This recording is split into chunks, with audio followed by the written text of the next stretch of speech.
বিএমইনো নবুঝে আমি আসলে physical medicine specialist তো আমি গিয়ে পোস্ট গ্রাজুয়েশন করি বলে এই সাবজেক্ট গুলোতে তো স্বাভাবিকভাবে বোঝার তো আমাদের ঠিক আছে একটু আরে চাটকে ভাষায় ব্রিদিং এক্সারসাইজ কীভাবে করেন যায় একটু হ্যাঁ কারণ অপারেশনের পরে ভেরি ইম্পর্টেন্ট আর ফুসফুসের ব্রিদিং এক্সারসাইজ যেভাবে করোনার সময় আমি বোধজন শিখে দিলাম এখন আমি হয়তো বুঝলাম লাগতে আচ্ছা আমি গেলাম আমি কার্ডিয়াক সেকশন আমি ঘুরে চাইলাম এটা সাইডে 80% মানুষ টাক গিয়ে বাংলাদেশও বলতে বাংলাদেশি বিভাগ 20% মানুষ হতে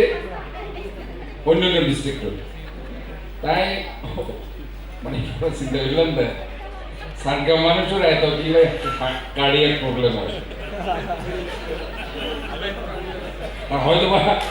ম্যাকজান ওটা আওরে ভাই ওটা একটা ম্যাকজান এটা হয় এটা গরুর মাংস কাজে বেশি ম্যাচ বানাবার অবশ্য যারাতে কার্ডিয়াক প্রবলেম নেই স্বাস্থ্য ঠিক আছে কোলেস্টেরল ঠিক আছে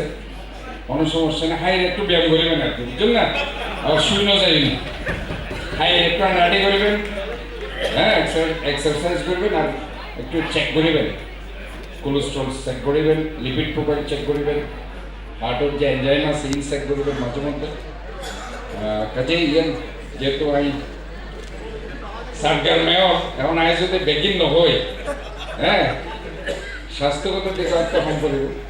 বাট মেজানে ওই একটা গান আছে তো হাজার হাজার মানুষ বিয়ের বোঝে কিন্তু হাজার হাজার মানুষ লাইন ধরে আবার মেজান আর কখনো খাই দিবে যাই হোক আমি আসলে এই ধরনের উদ্যোগ স্বাগত জানাই সিগারেটের প্যাকেট দেখা থাকে এন্টিভিরুস এটাও মেজানোর যেহেতু অনুষ্ঠান হইব মেজান হয় এটা কিন্তু সংবিধিবদ্ধ সতর্কীকরণ হার্টের সমস্যা হতে পারে ধন্যবাদ